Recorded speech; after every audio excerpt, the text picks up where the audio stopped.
En cette période de l'année, le ciel gabonais annonce l'arrivée des précipitations. À Port-Gentil, le retour des pluies est fréquemment synonyme de retour des inondations et autres difficultés d'accès dans certains quartiers.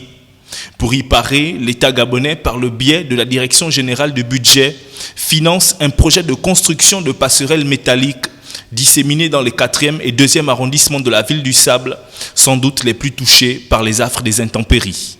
La tâche a été confiée à l'entrepreneur Afribéton. Nous avons 3 km de passerelles à construire. Il y a déjà certaines passerelles qui sont presque livrées. Vous avez la passerelle de Fatima, vous avez une demi-passerelle juste après Santa Barbara qui est aussi livrée et les autres passerelles sont en voie d'achèvement. En gros, c'est un peu moins d'une dizaine de passerelles en caillebotis métallique qui devraient être livrées depuis un bon moment vu que le délai évoquait les 45 jours. Retardé par les événements post-électoraux, l'adjudicataire de ce marché se veut rassurant. On a tout repris, vous avez été dans les chantiers, vous voyez qu'il y a bien des mouvements.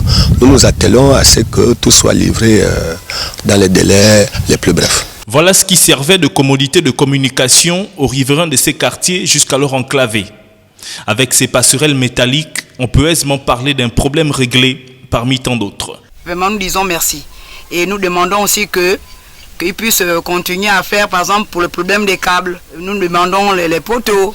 Mais c'est vraiment magnifique ce que l'État a fait pour nous. Parce que chaque année, il fallait que nous refaisons toujours les ponts. La saison des grandes pluies s'annonce déjà. La livraison complète de ces passerelles métalliques sera un pas en avant dans l'amélioration du quotidien de ces Port-Gentillais.